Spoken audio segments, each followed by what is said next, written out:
New York Times reports white nationalist Richard Spencer's organization has dissolved. His wife has divorced him, and he's facing trial next month in Charlottesville over his role in the deadly 2017 neo-Nazi march there, but he says he cannot afford a lawyer. Get dude. That's right. Life comes at you fast, motherfucker. You fucking Nazi piece of shit. Where are the conservatives that defended him nonstop? Where are they at? Why aren't they like talking about how he deserves to be defended, blah, blah, blah, all this other stuff? Where are they at, dude? What happened? Wait, who is he? Wait, did someone in my fucking audience has been following since 2021? Oh, wait, story time, please, please. Oh my God, I think I have a lot of like 14-year-olds in here. Man, it says story time. Richard Spencer is a famous American Nazi, famous for getting punched in the goddamn face. Famous for the Republicans nonstop defending him. Famous for being well-spoken and well-dressed and duping the entirety of mainstream media to like routinely have him on his shows, including Jake Tapper, as recently as like a couple years back, actually. He's a literal fucking Nazi who is like, let's start with a punch. A punch that rocked the shit out of Richard Spencer in the face, but also a punch that rocked the world. Neo-Nazis love you, but you're not a neo-Nazi. Neo-Nazis don't love me. They kind of hate me, actually. Following the KKK, neo-Nazis. Those people don't like me, Are you to be like honest. Meet Richard B. Spencer, the man who credited for the rebranding of white nationalism into the alt-right movement. He has... What's your version of the neo-Nazi movement? It's Pepe's become kind of a symbol.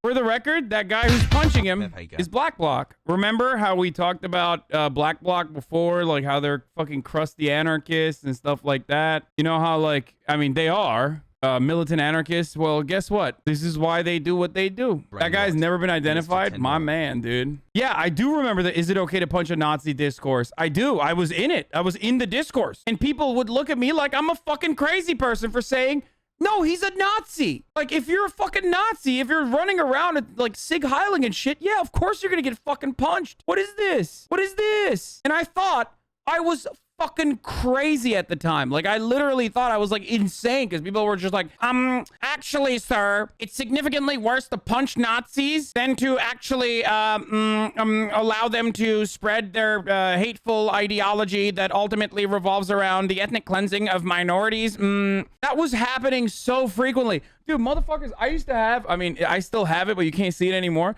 Like, I have the Antifa comic book behind me, the Antifa comic book, the history of like anti-fascist action. And I've read it on stream and stuff before. It's a great comic book.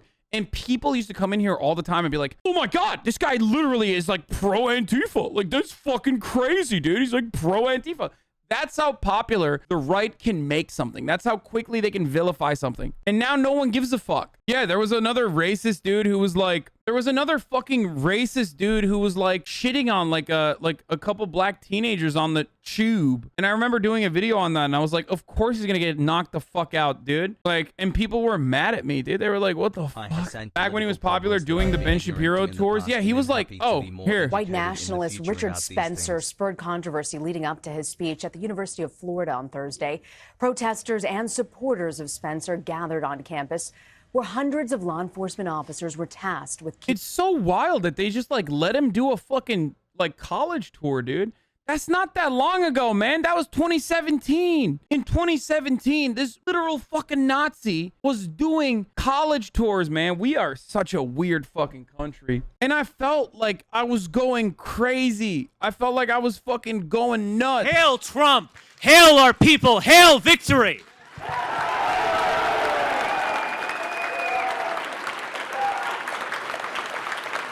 These are Nazis.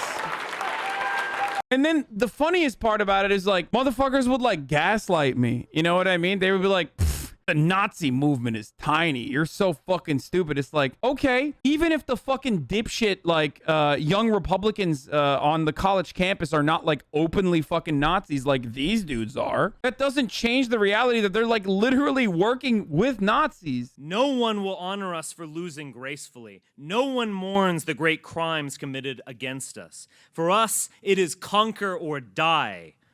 The mainstream media, or perhaps we should refer to them in the original German, Lügenpresse.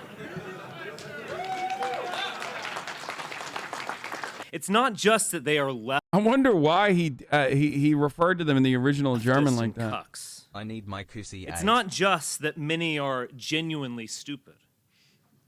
Indeed, one wonders if these people are people at all. Or instead soulless golem, animated by some dark power to repeat whatever talking point John Oliver stated the night before. Like, I was a fucking leftist when this shit was so poppin', when a big chunk of this audience even probably was like low-key fans of shit like this, or other content creators like similar minded content creators of Richard Spencer. And then motherfuckers still have the audacity to be like, dude, you're fucking so fake. You just wanted to be a lefty so you can make money. It's like, you know how fucking easy it was to just be like a racist, bigoted piece of shit in 2016 on the internet as a political commentator? I was still attractive, motherfucker. I could have actually been like a fuckable alt-right member, dude. You know how easy it would have been? To be white is to be a striver, a crusader, an explorer, and a conqueror. We build, we produce, we go upward. And we recognize the central lie of American race relations. We don't exploit other groups. We don't gain anything from their presence. They need us and not the other way around. So yeah, that guy is, that's a Nazi, and you might be shocked to find out, but he was on like CNN. When's the last time Richard Spencer was on? He went on Jake Tapper's program, I remember. Why are you giving this guy a platform or any kind of public view? So here's the thing. He's done. He's over. Good riddance. I would never have him on the show. I would never go on his show because it's done.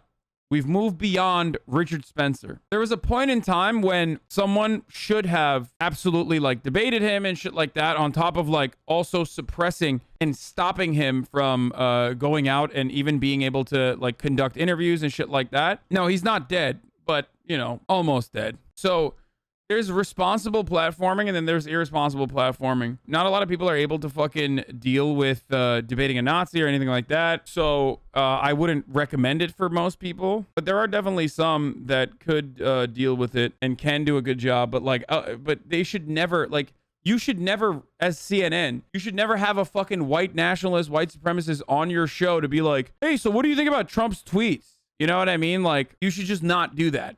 You can only have him on if you want to challenge him and debate him and fucking humiliate him.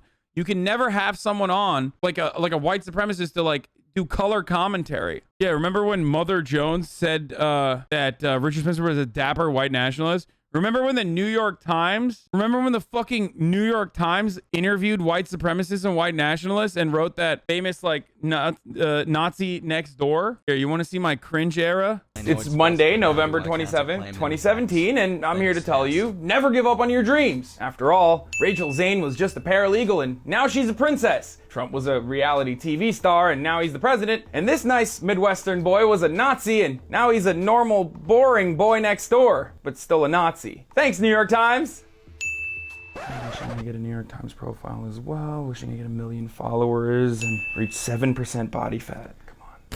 Oh my god, I did get a New York Times profile since then. Oh, I never got to 7% body fat, but oh, that's so fucking cute, dude. Look at that. When was this? 438,000 views on this. When was this from? Oh, November 27, 2017. That's crazy. You platformed a Grand Wizard. I was sickened, but I grew up in Livermore.